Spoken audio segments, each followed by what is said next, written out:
I got a family and a son with special needs. What about my family? My son! Their needs! You can't go home! He finds out you're here, he's gonna come after you with everything he's got!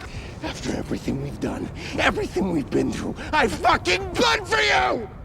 James Harper is a sergeant of the United Service Special Force and has a wife, Brianne, and son, Jack. Unfortunately, he gets discharged by the new CO during testing. James has a knee injury and has been on heavy use of narcotics due to this. Though the Big Army recommended revoking his Special Forces tab, the CO isn't that cruel. He reveals, "You're leaving the Army with an honorable discharge, but you're losing your benefits, which include your pension and health care." This really doesn't feel honorable at this point. James can't believe this, but he has no other choice than to leave. At home, he tells Brianne about this. Naturally, she isn't happy, especially given the alarming state of their finances. She suggests going to debt collectors, but James doesn't think it's the best. He's considering private contracting, but Brianne reminds him about his promise not to do it. James is frustrated with everything, and Brianne comforts him with a much-needed hug. Later, he begins getting voicemails from private contracting agencies due to his rep, but he doesn't pursue it. At night, Brianne arrives back home and finds James fixing the roof. She breaks the news of James's colleague, Mason's passing, which stuns James to silence. They're having the funeral tomorrow, but Brianne doesn't want to go. She can't stand any more funerals and is scared about losing James, too. James comforts her with a warm embrace, assuring her he isn't leaving, and he's not his father. The next day, the funeral is held successfully, and Mike, James's friend and former chief, meets up with him at the graveyard. Since men aren't really emotional beings, they make light jokes about Mason, and Mike invites James over for dinner in his new house. There, James greets Christine, Mike's wife, and also reunites with the children, Mikey, who's in a wheelchair, and Kelly.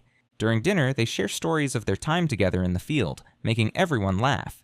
Afterward, Mike asks James how he's really doing since he's been off the grid for 2 months. He just asks Mike what he looks forward to, and Mike says, "Watching my kids grow up, seeing them smile, making sure they're set, giving them things I didn't have." James admits that he's been contacted by private contractors, which Mike thinks is a good idea since he deserves a paycheck. He uses himself as an example, revealing he's banked some decent cash and now has a down payment on the house. He feels it's okay to cash in after everything they've been through. Besides, they're all just mercenaries in the end. James asks about what he's doing now, and Mike reveals it's legit NatSec work. Though it doesn't pay as well as private, it's still good at $350,000. James asks if he can get him in, admitting he needs it because he's broke. Mike agrees to send his name in and set up a meeting, making James grateful. The next day, Mike drives James to the ranch to meet up with veteran Rusty, his boss.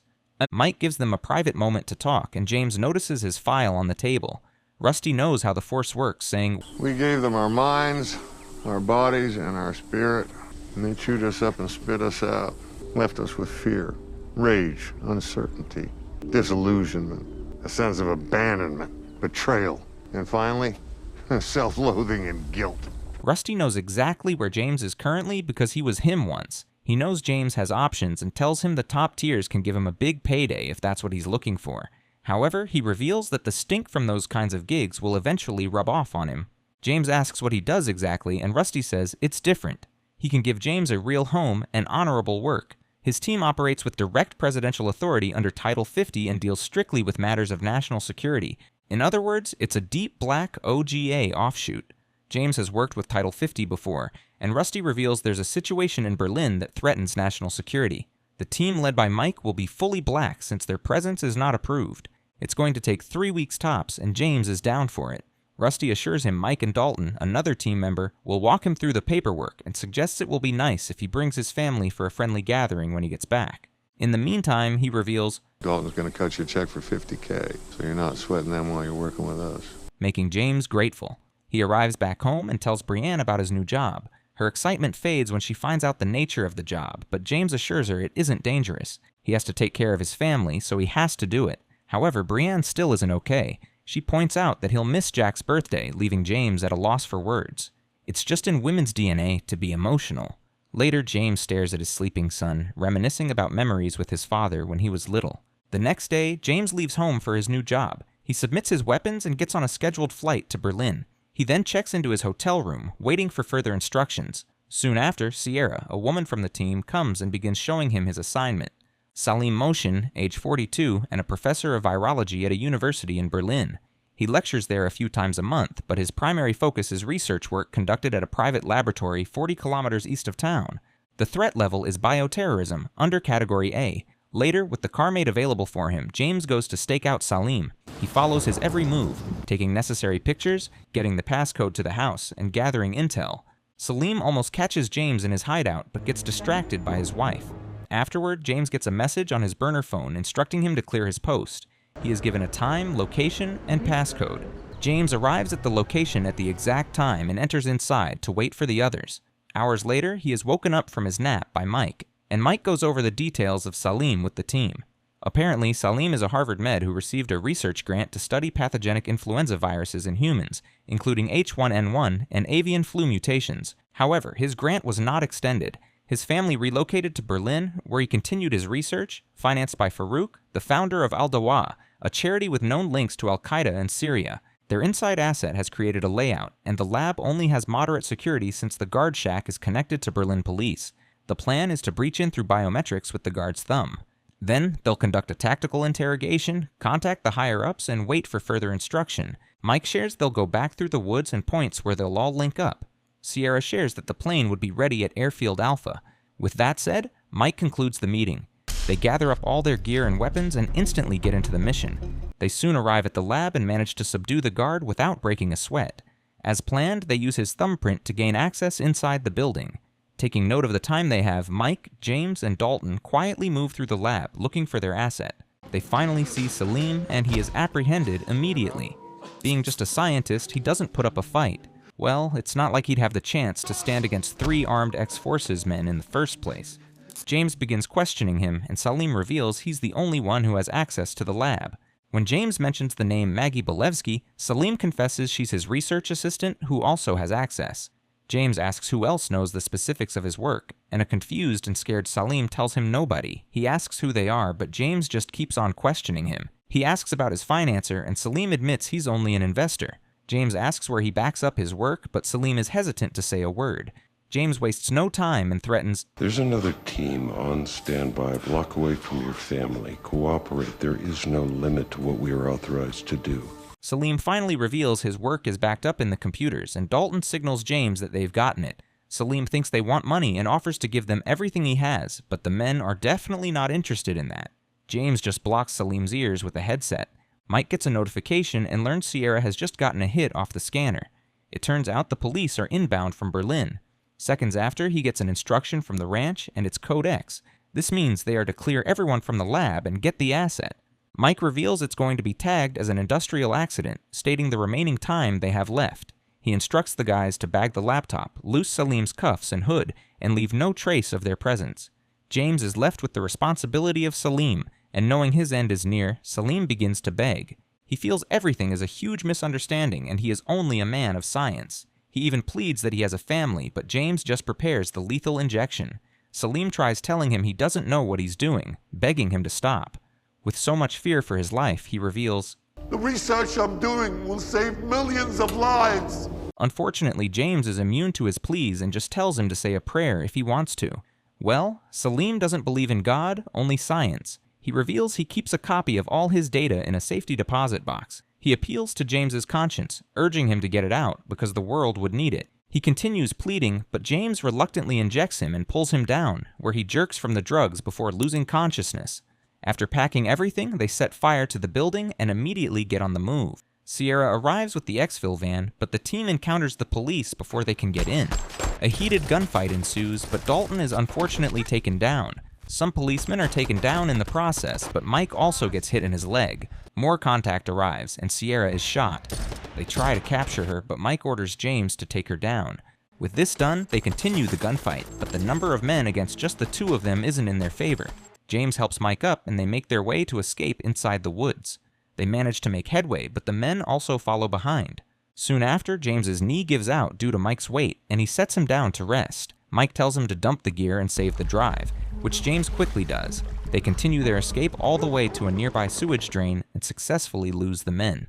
After coming out, James brings out the medical kit and begins preparing a blood transfusion for a very weak Mike. He can't believe they shot cops, but Mike just tells him they did what they had to do. Well, it was either shoot or be shot at, and no sane person would choose the latter. After confirming the laptop is secure, Mike tells him one of them would have to walk it in because the mission comes first. but James tells him he'll expire if he doesn't get blood. Mike just tells him to bring it in, but there's no way James is leaving him. Mike continues regardless and asks him to tell his family about him. James doesn't think this is an option and promises to get them both home safely. The blood transfusion begins, and Mike slowly loses consciousness. Hours later, the police have still not located Mike and James despite combing through the woods. Mike, recovered and active now, begins tying up James's bad knee. James wonders what the plan is, and Mike says, We get the laptop home, let's get paid, let's have a beer. James agrees to that, but when Mike tries lifting him up, the pain from his knee worsens. Seeing no other way around it, James tells Mike to take the bag in, but Mike refuses, insisting they go together. James feels he'll compromise the mission. Besides, they don't know what's in the bag, so it's best Mike goes ahead while he catches up behind. Mike sees the sense in what he's saying, but still promises to come back for him, which makes James laugh. He assures him he'll be fine, and he just needs 24 hours to rest up, urging him to go. Mike reluctantly packs the bag and gives James a breakdown of his movements. He plans to hand it off, make contact, and get an RV in 48 hours. He tells him the name of a hotel, promising to get everything they need. He insists capture isn't an option, and James agrees before Mike finally leaves. Now alone, James begins reminiscing about a memory with his dad. He then takes his pills, sets his timer, and settles in the water to rest. The next morning, James successfully gets out of the water and quietly makes his way to the woods. He applies black paint all over his body for camouflage, but suddenly stops when he hears a gunshot. Survival instincts kick in, and he begins crawling, weapon ready for any attack. However, he sees his younger self, another memory with his father. He manages to find a truck and quietly takes out some essentials for the floor bed. Later that evening, he successfully makes his way out of the woods. He arrives at the hotel Mike told him about and is checked in without a hiccup. Still taking precautions, he moves inside the room with his gun aimed, ready for any threat, but the room is empty. He sees some clean clothes and no sign of Mike. He finds a note Mike left for him saying he's made contact. The room is safe and he's supposed to be back by 10 o'clock. He also tells him to take 2 pills every 6 hours. James also sees a passport. Hours later, he dozes off in the bathtub with his gun but is startled awake when he hears a sound. Like a default setting, he aims his gun but realizes it's nothing. He begins treating his knee and also administers an injection on his arm. It's already 10 o'clock, but there's still no sign of Mike. Left with no other choice, James straps his bag on and leaves the room. He succeeds in stealing a burner phone and contacts Rusty. He warns that the phone isn't secure, but they have no other choice. Rusty inquires about his physical condition, and James admits he's compromised, but not critical. He asks if Mike made contact, but Rusty says he never made it to Berlin. He's already gotten an extraction team en route to the hotel so they can get James to the airfield. He asks James to confirm his location, but sensing something off, James just stays quiet. He finally says, I'll do that when you brief me on those 2. Rusty insists he'll get a full brief when he's secure, revealing they're highly exposed at the moment. He tries convincing James that everything he's doing is to get him home safe, and James finally relents, confirming his location. Checking the quickest route, Rusty directs him to the northwest corner of the Elson Bridge, and James ends the call. When he arrives at the location, he gives Rusty a call, and Rusty confirms a vehicle, which pulls up across from James. However, something still doesn't feel right to James, and he notices a man on a motorbike also across from him. He asks, If those 2 didn't make it to Berlin, how did you arrange my exfil then? but Rusty insists he's trying to help, despite the fact that things don't make sense. James wonders if he's ended Mike, asking who they're working for, which gets Rusty frustrated. He yells at him to quit acting like a child and get in the car before ending the call. True to Mike's instincts, it's actually a setup, and the men suddenly open gunfire. Acting quickly, James jumps off the bridge and into the water, trying to swim to the other end. The mercenaries follow in hot pursuit, and James continues getting shot at. Luckily, he sees a hidden door and quickly enters, destroying all the light bulbs as he runs. As expected, the men follow, but James is ready this time. After a heated fight, he manages to take them down. He takes out their IDs, realizing the men are Marines. He begins questioning one who is a bit conscious, and the man confesses that their mission was for an extraction. However, the ranch gave an audible, instructing them to terminate after pickup. James asks about Mike, and the man reveals he was picked up. They were told they'd be saving lives, though it seems all they've been doing is taking out their own. He asks for his picture and tells James there's a safe house. He shows him a code saying he should use it for pickup and tells him to take his phone. He feels James can never go home, revealing the kill code as Tomahawk. This would be able to stop the team. Well, at least for a while. With this said, the man pitifully expires. James sends a text with the phone and disposes of it before leaving the train station. Hours later, he goes over to Salim's house and gains access with the passcode he learned when he was staking Salim. He manages to get a hold of Sylvie, Salim's wife, threatening to hurt her and her family if she doesn't answer all his questions. He says, Your husband secured his work someplace safe. I need to know where. Sylvie is extremely scared, but James calls her sons' names, asking her to tell him for their sakes. This does the trick, and she reveals it's at the Swiss credit bank in a safe deposit box. She begs him not to hurt her son, and James assures her everything will be okay. He instructs her to tell him to get ready and lie that he's an old friend of Salim and they're going out for lunch. Taking much-needed breaths, Sylvie does just this, and they all leave the house. She drives them to the bank, and James makes her go in while he waits in the car with her son. She comes back soon enough and gives James the iPad. After figuring out the password to unlock it with Sylvie's help, he gets out of the car. Later that evening, James gets to a phone booth and contacts the safe house the Marine told him about. He shares the code on the picture, coupled with his location and condition. Hours later, a car arrives and calls out for James. Though quite weak, James is still security conscious, and he raises his gun while approaching. A man named Virgil just tells him he called him and clears the passenger seat for James to get in. However, immediately after he does, he knocks him unconscious. Hours later, James wakes up in a dimly lit room, realizing he's receiving treatment. However, his arms are bound, which makes him frustrated. Virgil tells him there's no need to fight, and after showing James his bag intact, he releases the binds. He assures him he's safe, admiring that he cleaned his infected knee. James reveals he needs to get back home, but Virgil just says, It's done. Home's a memory. James's knee gives out in his struggle to stand, and Virgil supports him, putting him back to rest. Afterward, James watches the video Salim made for his son. He learns that Salim had been working on a vaccine for the H5N1 virus with a mortality rate of 16%. Salim was indeed innocent and wanted the vaccine to be free to the public if he ever got taken down. James is crushed to realize the truth, especially since he's the one responsible for taking Salim's life. If only he could turn back the hands of time. During dinner time, Virgil shares a story from his field days, saying, It's much easier to kill, but it's harder to survive. James wonders how long he's been there, and he admits it's 13 years. He has a home, wife, and 2 girls, making James wonder if he ever feels like reaching out to them. However, Virgil feels he breaks things when he reaches out. Just as they begin laughing about the food, their small happiness is cut short when a bullet pierces through Virgil's skull. James immediately ducks and doesn't get hit. Before the assassins enter, he sets up an explosive and escapes through the back door with his bag. Immediately, the men enter the house. What greets them is an explosion, and they are all consumed by the fire. James stumbles from the blast, but regains himself and escapes with Virgil's car. The next day, James manages to make his way to the airport and uses the passport Mike left him to book a flight to the US. The first place he goes is Mike's house, ready to break the news of his passing to Christine. However, he gets really surprised when he sees Mike through the window carrying his son. This makes him feel deeply betrayed, and he leaves for his work shed, where he spends the night with his weapon in anger. The next day, James begins following Mike with his bike. However, Mike has already sensed someone following him and ambushes James. With the helmet covering James's face, Mike doesn't know it's him and points his gun, asking why he's been followed. When James takes off his helmet, Mike is shocked to see him. James wonders if he knew Rusty was coming after him, but Mike reveals Rusty told him James didn't make it. James asks why he lied about a real home and honorable work.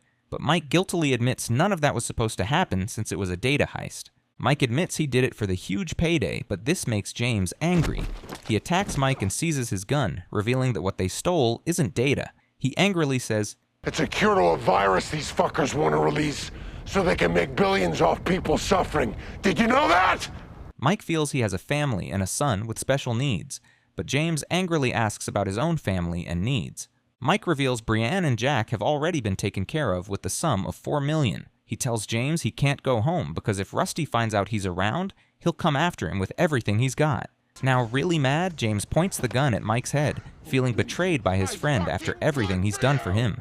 Despite his anger, he can't find it in himself to shoot Mike, so he aims the gun at his own temple, crying bitterly.